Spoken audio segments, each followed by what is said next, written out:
Hello everyone, welcome back to our channel. ఈరోజు ఈ video ద్వారా అందరికీ ఉపయోగపడే ఒక మంచి సబ్జెక్టు మీ ముందుకు తీసుకొచ్చాను.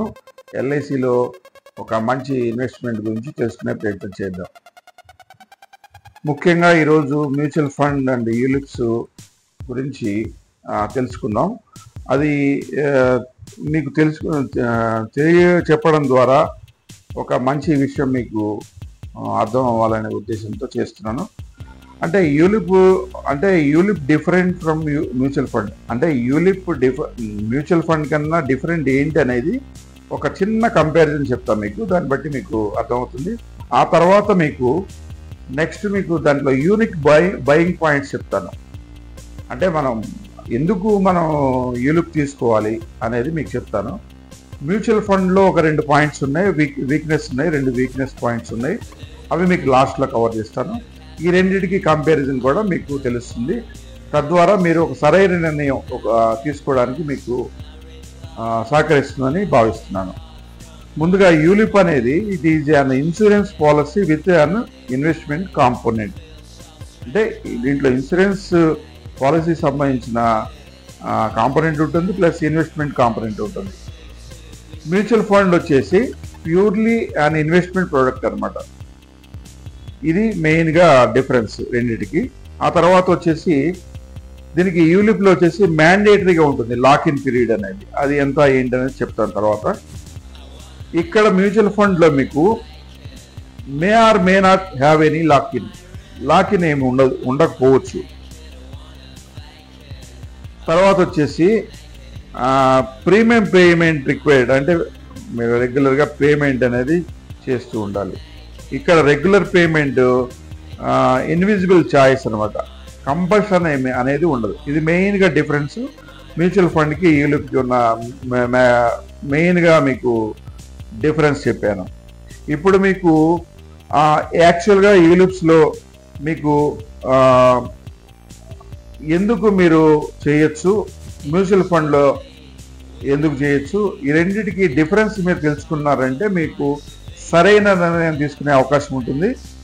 అందువలన ముందు యూలిప్స్ గురించి చెప్తాను, తర్వాత మీకు మ్యూచువల్ ఫండ్ గురించి చెప్తాను. దాంట్లో మెయిన్గా 2 వీక్నెసెస్ ఉన్నాయి, వీటిని కవర్ చేస్తాను. అంటే మ్యూచువల్ ఫండ్ మంచిది అనే హ్యూజ్ మార్కెటింగ్ నడుస్తుంది. మనం టీవీలో అడ్వర్టైజ్మెంట్స్ కూడా చూస్తూ ఉంటాం. మ్యూచువల్ ఫండ్ అనేది తీసుకోవచ్చు, కానీ దానికి సరైన నిర్ణయం తీసుకుని చేయాలి. పబ్లిక్లో ఒక మైండ్ గేమ్ నడుస్తుంది అనమాట. మీకు ఈ 2 పాయింట్స్ నేను కవర్ చేస్తానని చెప్పాను కదా, ఇది చాలా ఇంపార్టెంట్. మ్యూచువల్ ఫండ్లో ఏం వీక్నెస్ ఉందో, మ్యూచువల్ ఫండ్ అనేది ఎలాంటి వారి కోసమో అనేది మీకు చెప్తాను. ముందుగా యూలిప్ అనేది తీసుకోవాలి. ఎందుకు తీసుకోవాలి, బేసిక్ డీటెయిల్స్ గురించి చెప్పాలంటే ఎల్ఐసి గివింగ్ గుడ్ రిటర్న్స్ వస్తున్నాయి అన్నమాట. ఎల్ఐసిలో యూలిప్స్లో మంచి రిటర్న్స్ వస్తున్నాయి. 19 to 19.5 రిటర్న్స్ ఈ రోజున ఇస్తున్నాయి. స్టార్ట్ అయిన దగ్గర నుంచి నివేష్ ప్లస్ ఎస్ఐపిలో 19 to 19.5 వస్తున్నాయి. మీరు ఎల్ఐసి సంచార్లో కూడా వస్తుంది. అంతా ట్రాన్స్పరెన్స్గా ఉంటుంది. అంతకు ముందులాగా కాక ఇప్పుడు ఎక్కడ మనం ఇన్వెస్ట్మెంట్ అవుతుంది అన్నీ తెలుసుకోవచ్చు. ప్రీవియస్గా చాలామంది మిస్సెల్లింగ్ చేశారు యూలిప్స్, సిప్ కానీ మ్యూచువల్ ఫండ్ కానీ చాలా మిస్సెల్లింగ్ జరిగింది. ఇప్పుడు అలాంటి అవకాశం లేదు, చాలా ట్రాన్స్పరెన్సీగా ఉంది. అన్నీ మన వెబ్సైట్లో చూసుకోవచ్చు, అన్నీ మీకు చేయొచ్చు. ఎల్ఐసిలో ఎస్ఐపి మినిమం 4,000, మిగతా ఎస్ఐపిలో కనుక చూస్తే మ్యూచువల్ ఫండ్లో మినిమం 500 రూపీస్ నుండి చేయవచ్చు అనమాట. కానీ ఎల్ఐసిలో కావాలని 4,000 అమౌంట్ పెట్టడం జరిగింది.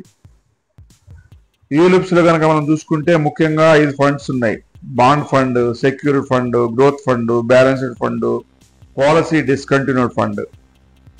ఈ డిస్కంటిన్యూడ్ ఫండ్ గురించి తెలుసుకోవాలంటే పాలసీ మీరు కట్టడం ఆగినప్పుడు డిస్కంటిన్యూడ్ ఫండ్లోకి వెళ్ళిపోతుంది. అందులో మీకు రిటర్న్స్ వస్తుంది. దీనిలో బెస్ట్ పార్ట్ ఏంటంటే దట్ ఈజ్ పార్షియల్ విత్డ్రాస్ అనమాట. 3 years తర్వాత ఏదైతే ఫండ్ ఉంటుందో దానిలో లిక్విడిటీ కూడా ఉంది. చాలా సంవత్సరాల తర్వాత చాలా ఆలోచనలు చేసి మీకు ఈ ప్రోడక్ట్ అనేది తీసుకురావడం జరిగింది. 5 years లాకింగ్ పీరియడ్ అయితే ఉంది. ఇక నివేష్ ప్లస్ అనేది single premium 10 times risk cover తీసుకుంటే మీకు టాక్సేషన్ బెనిఫిట్ అనేది కూడా ఉంటుంది. మీరు 1.25 times రిస్క్ కవర్ కూడా మీరు తీసుకోవచ్చు. మెచ్యూరిటీ అనేది మోర్టాలిటీ ఛార్జెస్ అనేది చాలా చాలా తక్కువగా ఉంటుంది, కట్ అవుతుంది, చాలా తక్కువగా కట్ అవుతుంది అనమాట. ఇక బాండ్ ఫండ్ అనేది బెటర్ దాన్ ట్రెడిషనల్ ప్లాన్ అన్నమాట. ఇప్పుడు మీకు చెప్పాలంటే ఒక ఎగ్జాంపుల్, సచిన్ తెండూల్కర్ రిటైర్ అయినప్పుడు MRF fund, MRF share value 14,000 అనేది ఉండేది. ఇప్పుడు అది 1 lakh 1 షేర్ అయ్యింది. అలాగే జొమాటో, పేటిఎం, అలాగే ఎన్నో ఉన్నాయి కంపెనీస్. ఎప్పుడు తగ్గుతుందో ఎప్పుడు పెరుగుతుందో కమింగ్ డేస్లో స్టాక్ మార్కెట్ అనేది కన్ఫ్యూజింగ్గా ఉంటుంది అనమాట. ఆల్వేస్ కన్ఫ్యూజ్డ్, స్టాక్ మార్కెట్ అనేది కన్ఫ్యూజింగ్గా ఉంటుంది. ఇది మనకి అర్థం కాదు. స్టాక్ మార్కెట్లో మనం ఇన్వెస్ట్ చేసినప్పుడు నేను చాలా ఎక్స్పర్ట్ అని అనుకుంటాం. చెప్పాలంటే end of the day expert అనేది ఎల్ఐసి అనేది king of the stock market. LIC అనేది మీరు చూస్తే ఎన్నో వేల కంపెనీలను, అలాగే అదానీ గ్రూప్ ఆఫ్ కంపెనీ అనుకోండి, ఏ కంపెనీలో ఎప్పుడు ఇన్వెస్ట్ చేయాలి, ఎప్పుడు చేయకూడదు, ఎల్ఐసి అనేది చాలా హ్యూజ్ బెనిఫిట్స్ పొందుతుంది అనమాట. అండ్ ఈ బెనిఫిట్స్ అనేది అన్ని పాలసీ హోల్డర్స్కి ఇవ్వాలి. అయితే why not go with the best అనేది మనం అర్థం చేసుకోవాలి. మ్యూచువల్ ఫండ్ అనేది ఉంటుంది, దాని మార్కెట్ ఉంది. కానీ ఎల్ఐసిలో ఈ టోటల్ మ్యూచువల్ ఫండ్ మార్కెట్ కలిసి చేసిన దానికంటే ఎక్కువ రిటర్న్స్ ఇచ్చే అవకాశం ఉంది. ఎల్ఐసి ఒక రకంగా చెప్పాలి అన్నిటికన్నా బిగ్గర్ దాన్ అదర్స్ పోర్ట్ఫోలియో అనమాట. ఈ పోర్ట్ఫోలియో, ఎల్ఐసి పోర్ట్ఫోలియో అనేది much bigger. So why don't you part of your money అంటే, మీ మనీ ఎందుకు ఎల్ఐసిలో ఉండకూడదు? దీంతో పాటుగా సేఫర్ ఫండ్ మేనేజర్స్ ఉన్నారు. And insure with their success అనమాట. వాళ్ళతో కలిసి మనం ఉండడం వలన సక్సెస్ రేషియో ఎక్కువ ఉంటుంది. స్టాక్ మార్కెట్లో మీరు గనక 20 సంవత్సరాలు కనుక ఇన్వెస్ట్ చేశారనుకోండి, 17 to 18% కంటే ఎప్పుడు ఎక్కడా ఇవ్వట్లేదు. ఇప్పుడు చెప్పాలంటే స్టాక్ మార్కెట్ ఒక వేవ్ నడుస్తుంది. మనకి 19 to 20% అనేది వచ్చే అవకాశం చాలా చాలా ఉంటుంది అనమాట. దాంతో పాటుగా ట్యాక్స్ ఫ్రీ ఉంది, రెగ్యులర్ ప్రీమియంలో రిస్క్ కవర్ కూడా ఇస్తుంది, 5 years వెయిటింగ్ పీరియడ్ ఉంది. ఇదంతా ఐఆర్డిఏ రూల్స్ ప్రకారమే అంతా ఉంటుందన్నమాట. చాలా ట్రాన్స్పరెన్సీగా ఉంది. ఫండ్ మేనేజ్మెంట్ ఉంది. మీరు బ్రోచర్ చూడండి, బ్రోచర్ చూస్తే గనక క్లియర్ కట్గా ఉంటుందన్నమాట. మధ్యలో క్లోజ్ చేసుకోవాలన్నా చేసుకోవచ్చు. ఓన్లీ 5 years లాకింగ్ పీరియడ్ అనమాట. మ్యూచువల్ ఫండ్ 2 లేదా 3 సంవత్సరాలులోనే బయటకు వచ్చేస్తుంటారు. అంటే ఫోకస్ అనేది ఉండదు. అలా యూలిప్స్ లో ఇంకా మీకు చెప్పాలంటే గ్యారంటీ ఎడిషన్స్ ఉన్నాయి. ఈ మధ్య యూలిప్స్ గురించి మా క్లయింట్ ఒక క్వశ్చన్ వేసారు. చాలా మంచి నాలెడ్జబుల్ పర్సన్. అతను అడిగింది ఏంటంటే, జనరల్గా మార్కెట్లో కస్టమర్ని కలిసినప్పుడు మాకు ఈ ప్రశ్న అయితే అడుగుతూ ఉంటారు, మ్యూచువల్ ఫండ్ అనేది ఛార్జెస్ అనేది చాలా తక్కువ కదా, మ్యూచువల్ ఫండ్లో ఓపెన్ ఛార్జెస్ అనేది ఏమీ లేదు, అంటే ఫ్రంట్ ఎండ్ కానీ లోడింగ్ ఛార్జెస్ కానీ లేవు, కానీ యూలిప్స్లో ఛార్జెస్ చాలా ఉన్నాయి అని అంటూ ఉంటారు. ఇప్పుడు కూడా మ్యూచువల్ ఫండ్ కంపేర్గా ఇప్పుడు మీరు చూస్తే ఓపెన్గా చూస్తే యూలిప్లో ఛార్జెస్ చాలా ఉంది, మోర్టాలిటీ ఛార్జెస్ తీసినా కూడా ఛార్జెస్ ఎక్కువగా ఉన్నాయి. అయితే దానికి ఆన్సర్ చెప్పింది ఏంటంటే నేను మ్యూచువల్ ఫండ్తో పోల్చుకుంటే ఎల్ఐసిలో ఉన్న యూలిప్స్లో ఛార్జెస్ ఎక్కువగా ఉన్నాయి, నేను ఒప్పుకుంటాను, నేను దాంతో ఏకీభవిస్తాను. కానీ రిటర్న్స్ పరంగా చూసినప్పుడు మ్యూచువల్ ఫండ్ కన్నా ఎల్ఐసి యూలిప్స్ ఎక్కువ రిటర్న్స్ ఉన్నాయి. కాస్ట్ ఆఫ్ ద ప్రొడక్ట్ కూడా చూడాలి మనం. Fund management charges higher, risk cover charges ఉన్నాయి, కానీ రిటర్న్స్ అనేది కూడా ఎక్కువ ఇస్తున్నాం అనమాట. we will give you better returns and investment is more safe. Investment అనేది మనకు సేఫ్గా ఉంటుంది. Investment will give you high returns as compare to the mutual fund. మీరు కావాలంటే కంపేర్ చేసుకోవచ్చు. 3 years ముందు వచ్చిన mutual fund and LIC ULIPs 3 years ముందు వచ్చాయి, ఆ రెండు కంపేర్ చేసుకోండి. ఫండ్ మేనేజర్ ఛార్జెస్ అయితే కవర్ అవుతున్నాయి. మీకు చెప్పాలంటే ఇప్పుడు మెర్సిడీస్ నడిపేవారు యావరేజ్ అయితే చూడరు కదా. ఇప్పుడు మెర్సిడీస్ కార్ ఉంది, అది నడిపించేవారు యావరేజ్ అని అయితే చూడరు కదా. ఎల్ఐసిలో ఉన్న యూలిప్స్లో ఇన్వెస్ట్మెంట్ అనేది సెక్యూర్గా ఉంటుంది. ఇంకొక విషయం ఏంటంటే మ్యూచువల్ ఫండ్లో ఛార్జెస్ తక్కువని చెప్తారు, కానీ టోటల్ ఎక్స్పెన్స్ రేషియో టీఈఆర్ అంటారు దాన్ని, వాళ్ళ ఎక్స్పెన్సెస్ ఛార్జెస్ ఏదైతే తీసుకుంటున్నారో అది యూనిట్లో కట్ చేసి తీసుకుంటున్నారు. అక్కడ ట్రాన్స్పరెన్సీ లేదు, ఎన్ని యూనిట్స్ కట్ అవుతాయో తెలియదు.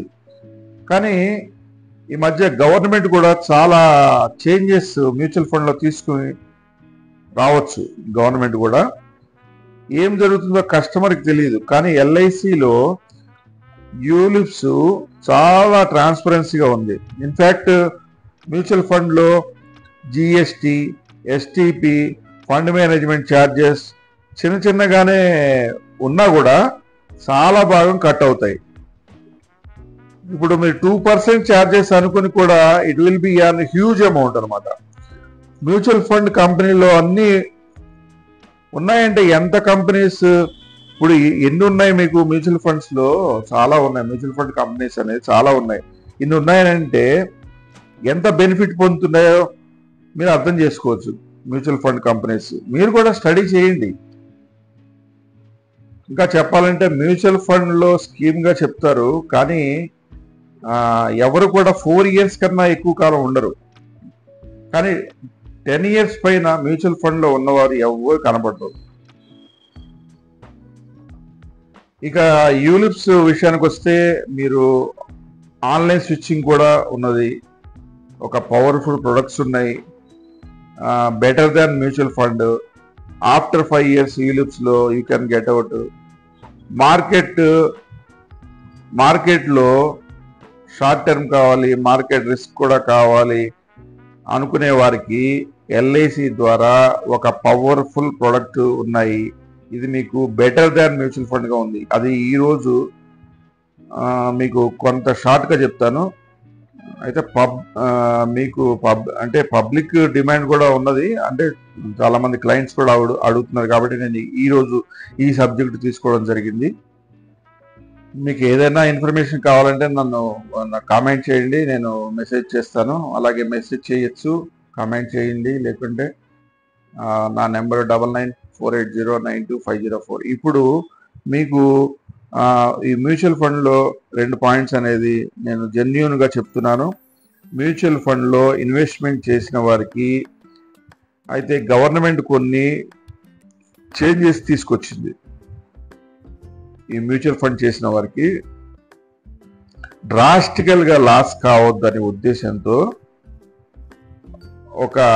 అంటే దాంట్లో చేంజెస్ తీసుకొచ్చింది అనమాట. ఇది మీరు అర్థం చేసుకోవాలి. ఏఎంసి అంటే ఏమిటో మీకు తెలుసు కదా, కమెంట్ చేయండి. యాన్యువల్ మెయింటెనెన్స్ ఛార్జెస్ అని మనకు తెలుసు, కానీ మ్యూచువల్ ఫండ్ తరపున ఏఎంసి అంటే అసెట్ మేనేజ్మెంట్ కంపెనీ. అంటే asset management company. Public investments అనేది ఒక ఎసెట్స్ అనమాట. అంటే మనీ ఇన్వెస్ట్ చేసినప్పుడు అది ఒక ఎసెట్గా మారుతుంది. మ్యూచువల్ ఫండ్ ఇన్వెస్ట్ చేసినప్పుడు అది ఎసెట్గా మారుతుంది, చెప్పాను కదా. అది మేనేజ్ చేసేవారు అసెట్ మేనేజ్మెంట్.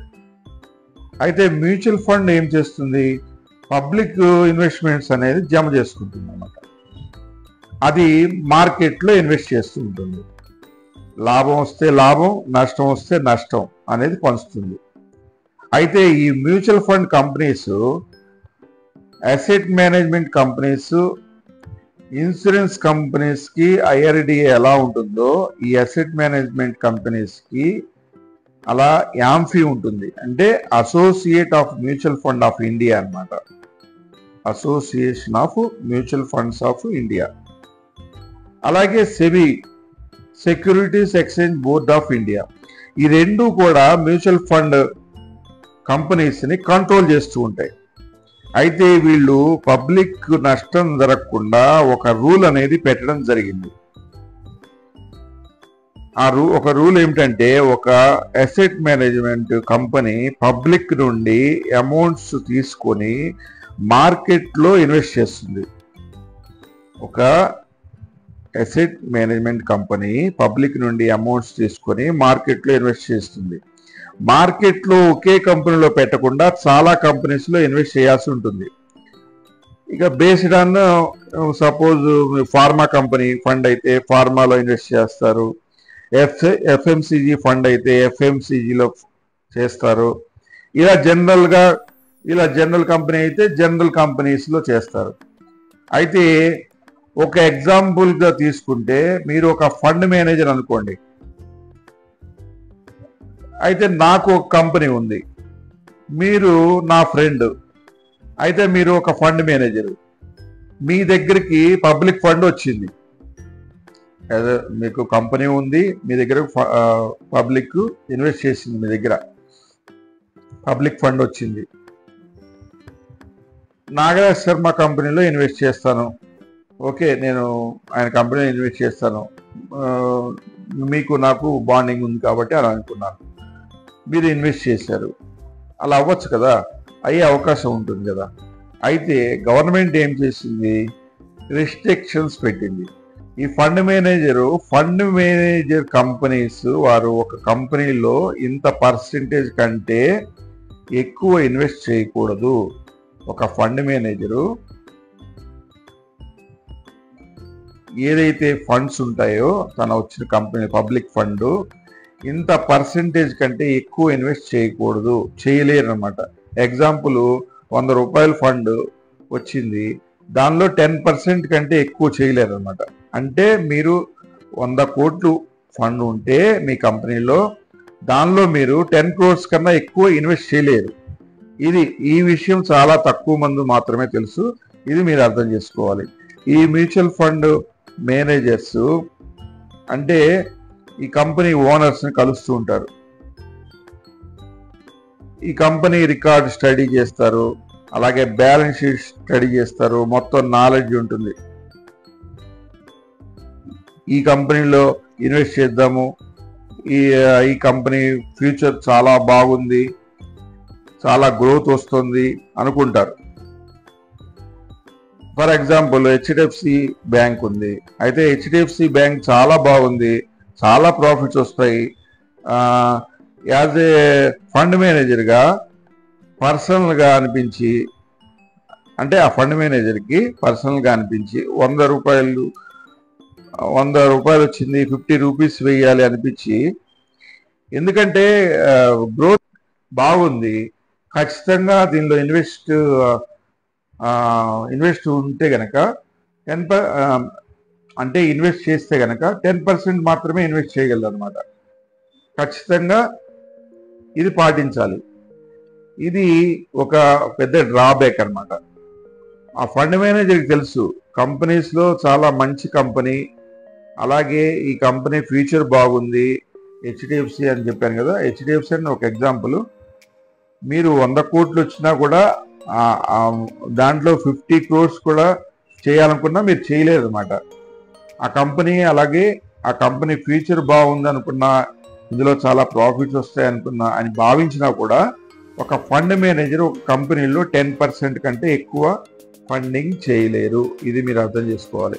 ఈ డ్రాబ్యాక్ మీరు అర్థం చేసుకోండి. ఇది పబ్లిక్కి మంచిది అయినా కూడా ఇది ఒక డ్రాబ్యాక్. మీరు ఒక ఎగ్జాంపుల్ చెప్తే అర్థమవుతుంది. మీరు క్రికెట్ చూసినప్పుడు సీజనల్ క్రికెట్లో వాళ్ళు ఏం చేస్తారు, ప్యాడ్స్ వేసుకుంటారు కదా, హెల్మెట్, ప్యాడ్స్, తర్వాత అన్నీ వేసుకుని వెళ్తారు. ఈ హెల్మెట్స్, ప్యాడ్స్ వేసుకోవడం వలన రన్స్ చేసేటప్పుడు 3 రన్స్ చేయాల్సి వచ్చినప్పుడు 2 రన్లే చేయొచ్చు. 3 రన్స్ చేయొచ్చు, కానీ 2 రన్లు మాత్రమే అవుతాయి. ఎందుకంటే హెల్మెట్స్, ప్యాడ్స్ వలన తక్కువ అయ్యే అవకాశం ఉంది. ఎందుకంటే అది రిస్ట్రిక్షన్స్ అనమాట. కాబట్టి వితౌట్ ప్యాడ్స్ అలౌడ్ లేదు కదా. యాజ్ ఎ బ్యాట్స్మెన్ వాళ్ళకి పరిగెత్తడానికి ఇబ్బంది ఉన్నది అనుకుంటే రన్నర్ని పిలుస్తారు. ఇప్పుడు సపోజ్ ఆ బ్యాట్స్మెన్కి పరిగెత్తడానికి ఇబ్బంది ఉంది అనుకోండి, రన్నర్ని పిలుస్తారు. ఆ రన్నర్కి పిలిచి పరిగెత్తమని చెప్తారు అనుకోండి, రన్నర్ వస్తాడు, అతను కూడా ప్యాడ్స్ వేసుకుంటాడు. లేదా అయితే అతను కూడా ఏమీ వేసుకోకుండా రాడు కదా, అతను కూడా వేసుకుంటాడు, ప్యాడ్స్ వేసుకుంటాడు. అతను ఏమి ఆడడు, కానీ బ్యాటింగ్ ఏం చేయడు, కానీ అతను వేసుకునే రావాలి. హెల్మెట్, ప్యాడ్స్, షూస్ బ్యాట్స్మెన్ ఏదైతే వేసుకుంటాడో అన్నీ వేసుకుని రావాలి. ఎందుకంటే అది ఒక రూల్ అనమాట. ఆ రూల్ వలన రన్స్ అనేది తక్కువ అవుతాయి. అదేవిధంగా ఇక్కడ ఈ పర్సన్ ఈ కంపెనీలో ఫండ్ వేస్తే ప్రాఫిట్స్ బాగా వస్తాయి అనుకుని కూడా ఎక్కువ ఫండ్స్ వేయడానికి లేదు. 10% కంటే ఎక్కువ వేయడానికి అనుమతి ఉండదు. ఇది సేఫ్టీ కోసం మంచిది, కానీ రిటర్న్స్ పరంగా తక్కువ వస్తాయి. As a mutual fund company ఒక ఫండ్ లాంచ్ చేశారు. అనుకోండి, ఇన్ఫ్రాస్ట్రక్చర్ ఫండ్ లాంచ్ అయింది అనుకుందాం. దానికోసం పబ్లిక్ ఇన్వెస్ట్మెంట్ చేశారు. దాంట్లో 100 కోట్లు జమ అయినాయి. అయితే మీకు అనిపించింది ఏసీసీ కంపెనీ ఉంది, ఏసీసీ కంపెనీలో వేస్తాను అనుకుంటే మీరు దానిలో 10 crores కంటే ఎక్కువ వేయలేరు. It is not person wise, it is company wise అనమాట. మీరు అర్థం చేసుకోండి. ఈ విషయం పబ్లిక్ ప్రొటెక్షన్ కోసం మంచిదే, కానీ రిటర్న్స్ అనేది దెబ్బతింటాయి. ఎందుకంటే మంచి కంపెనీ అని వెళ్ళిన రిస్ట్రిక్షన్స్ వలన పెర్ఫార్మెన్స్ అనేది చేంజ్ అవుతుంది. ఇక్కడ ఈ విషయము నేను చెప్పేది మ్యూచువల్ ఫండ్ అనేది చెప్పడం చెడ్డది అని చెప్పడం నా ఉద్దేశం కాదు. మంచిదే, కానీ ఒక సైడ్ ఇలా ఉంటుంది, ఒక సైడ్ అలా ఉంటుంది అని మాత్రమే చెప్పదలిచాను. ఇది ఒక ఫస్ట్ పాయింట్. సెకండ్ పాయింట్ చెప్తాను మీకు. చూడండి, స్టాక్ మార్కెట్లో మార్కెట్ ఒకసారి పెరుగుతుంది, ఒకసారి తగ్గుతుంది. ఓకే, ఫర్ ఎగ్జాంపుల్ పెరుగుతోంది అనుకుంటే ఒక ఇండివిజువల్ ఇన్వెస్టర్గా అనుకుందాం. మీరు ఒక ఇండివిజువల్ ఇన్వెస్టర్ అనుకుందాం. మీరు మార్కెట్లో ఇన్వెస్ట్ చేద్దాం అనుకున్నారు. అయితే మార్కెట్ లాభాల్లో ఉన్నప్పుడు చేస్తే మంచిదా, నష్టాల్లో ఇన్వెస్ట్ చేయడం మంచిదా? మీరు కింద కామెంట్ చేయండి. అయితే నా అభిప్రాయము ట్రెండ్ అవుతున్నప్పుడు కాకుండా డౌన్ ట్రెండ్ అవుతున్నప్పుడు చేయడం మంచిది. ఓకే, మీ అభిప్రాయం కింద మీ కామెంట్ చేయండి. కానీ మార్కెట్లో అలా చేయాలని తెలుసు, కానీ అలా అవ్వదు. మనం కూరగాయలు, ఇప్పుడు సపోజ్ మనం కూరగాయలు కొనడానికి వెళ్ళాం, సబ్జీ అనుకోండి, సబ్జీ మార్కెట్ వెళ్ళాం. టమాటా 100 రూపాయలు ఉంది అంటే తీసుకోము. అదే మీరు 70 రూపాయలు 40 రూపాయలకు వచ్చినప్పుడు తీసుకుంటాం. కానీ స్టాక్ మార్కెట్లో రివర్స్ ఉంటుంది. పబ్లిక్ అలా చేయరు. మార్కెట్ పెరుగుతోంది అంటే నేను కూడా ఇన్వెస్ట్ చేస్తాను అంటారు అని చేస్తారు. అది టోటల్ రాంగ్ అనమాట. పెరుగుతోందంటే ఎప్పుడో అప్పుడు పడిపోవచ్చు కదా. డౌన్ ట్రెండ్ అవుతున్నప్పుడు పబ్లిక్ భయపడుతూ ఉంటారు, డౌన్ అవుతున్నప్పుడు బయటకు వచ్చేస్తారు. మ్యూచువల్ ఫండ్లో పబ్లిక్ అనేది తమ ఇన్వెస్ట్మెంట్స్ తీసినప్పుడు మార్కెట్ డౌన్ అవుతుంది. మ్యూచువల్ ఫండ్లో పబ్లిక్ ఇన్వెస్ట్మెంట్స్ చేస్తూ ఉంటారు, అది డౌన్ అవుతూ ఉంటుంది అనమాట. ఇన్వెస్ట్మెంట్స్ తీసినప్పుడు మార్కెట్ ట్రెండ్ అవుతున్నప్పుడు ఇన్వెస్ట్ చేస్తూ ఉంటారు. అది రాంగ్, కానీ పబ్లిక్ మెంటాలిటీ అలా ఉంటుంది. ఇప్పుడు చూడండి, మీకు చెప్పాలంటే ఒక మ్యూచువల్ ఫండ్ కంపెనీ ఉంది. మీరు మ్యూచువల్ ఫండ్ మేనేజరు, పబ్లిక్ మీ దగ్గర కంపెనీలో ఇన్వెస్ట్ చేస్తున్నారు. మ్యూచువల్ ఫండ్ లో పబ్లిక్ ఇన్వెస్ట్ చేస్తూ ఉంటారు. Generally mutual fund public invest చేస్తుంటారు కదా. ఇప్పుడు ఎస్ఐపి స్టార్ట్ చేస్తారు, ట్రెండ్ అవుతున్నప్పుడు చేస్తారు, మీరు గమనించవచ్చు. కానీ మీరు తెలుసుకోవాల్సింది ఇక్కడ డౌన్ ట్రెండ్స్ అయినప్పుడు చేయాలి. ట్రెండ్ అవుతున్నప్పుడు మీ ఇన్వెస్ట్మెంట్ అంత పెరుగుతుంది ఇంత పెరుగుతుంది అని గాల్లో మాటలు చెప్పడం వల్ల ఉపయోగం లేదు. మీ జేబులో ప్రాఫిట్ వచ్చినప్పుడు కదా అది మీకు లాభం వచ్చింది అనుకోవాలి. కానీ 100 రూపాయల షేరు 200 రూపాయలు అయింది, కానీ మీకేమొచ్చింది? మీకేం రాలేదు కదా. మీకు అమ్మినప్పుడు మీకు 200 రూపాయలు వచ్చిందంటే ఓకే, కానీ అది రేపు 50 రూపీస్ కూడా కావచ్చు. పబ్లిక్ ఎలా ఆలోచిస్తుందంటే మార్కెట్ పెరుగుతుంది కాబట్టి సిప్ లో ఇన్వెస్ట్ స్టార్ట్ చేస్తాను. మీరు ఒక ఫండ్ మేనేజర్ అనుకుంటే మీరు మీ దగ్గర 100 కోట్లు ఉంది, మార్కెట్ పెరిగింది, పబ్లిక్ ఇంకా ఇన్వెస్ట్ చేస్తున్నారు, పబ్లిక్ మీకు ఇన్వెస్ట్ వేస్తున్నారు. ఇప్పుడు ఒక గవర్నమెంట్ రూల్ ఏం చెప్తుందో వినండి. యాజ్ ఏ ఫండ్ మేనేజర్ మీ దగ్గర ఫండ్ ఎంతైనా ఉండనివ్వండి, దానిలో 95% అమౌంట్ మార్కెట్లో ఇన్వెస్ట్ చేయవలసిందే. మీరు ఇది నా కంపెనీ, నేను నా దగ్గరే పెట్టుకుంటాను అంటే కుదరదు. మార్కెట్లో ఇన్వెస్ట్ చేయాల్సిందే అన్నమాట. అంటే మీరు ఎంత అమౌంట్ ఉంటే అంత అమౌంట్ ఇన్వెస్ట్ చేయాల్సిందే. నా దగ్గర పెట్టుకుంటానంటే కుదరదు. 95% మార్కెట్లో వేయాల్సిందే. ఈ పాయింట్ కూడా అర్థం చేసుకోండి. మ్యూచువల్ ఫండ్ కంపెనీ ఏదైనా కానీ ఈ రూల్ పాటించాలి. ఈ 5% కూడా ఎందుకంటే ఇది రెడెంప్షన్ కోసం మాత్రమే అన్నమాట.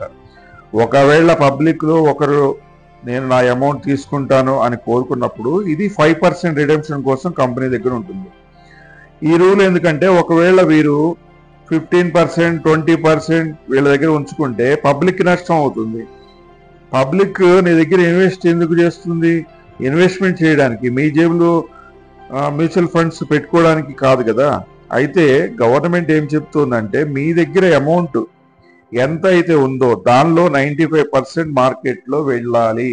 అయితే ఇప్పుడు ఏమైంది? స్టాక్ మార్కెట్ పైకి వెళ్ళింది, చాలా పబ్లిక్ ఇన్వెస్ట్ చేస్తుంది. ఎస్ఐపి అలా నా దగ్గర అలా చేస్తుంది అనమాట. నా దగ్గర 100 కోట్లు ఉంది, అది 150 కోట్లు అయిపోయింది. అయితే నాకు తెలుసు మార్కెట్ బాగలేదు, ఇప్పుడు తీసుకోవద్దు, తెలిసినా కూడా నేను 95% ఇన్వెస్ట్ చేయాలి. అది ఫండ్ మేనేజర్స్ తెలుసు.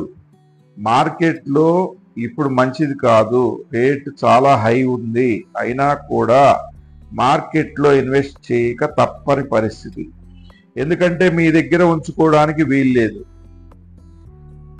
5% కంటే ఎక్కువ మళ్ళీ మార్కెట్ 5% కంటే ఎక్కువ ఉంచుకోవడానికి వీల్లేదు. కాబట్టి మార్కెట్ క్రాష్ అయినప్పుడు ఇన్వెస్ట్ చేసిన వ్యక్తి నష్టపోతాడు. ఇది మీరు ఈ 2 పాయింట్స్ అర్థం చేసుకోండి. ఈ రెండు ప్రాక్టికల్ ప్రాబ్లమ్స్ మ్యూచువల్ ఫండ్ లో ఉన్న ఈ 2 అనేది ప్రాక్టికల్ ప్రాబ్లమ్స్. ఇది ఇండియాలో ఎవ్వరు మీకు చెప్పరు. లాంగ్ టర్మ్ లో ఎల్ఐసిలో రిటైర్మెంట్ ప్లానింగ్ కానీ, చైల్డ్ మ్యారేజ్ కానీ, చైల్డ్ ఎడ్యుకేషన్ కానీ లాంగ్ టర్మ్ ఆబ్జెక్టివ్ తీసుకుని చేస్తే ఇబ్బంది ఉండదు. కానీ మ్యూచువల్ ఫండ్లో కూడా టైం ఆబ్జెక్టివ్ తీసుకొని చేస్తే బాగుంటుంది. లాంగ్ టైం ఆబ్జెక్టివ్ తీసుకుంటే చేశారనుకుంటే బాగుంటుంది. కానీ పబ్లిక్ అలా చేయరు.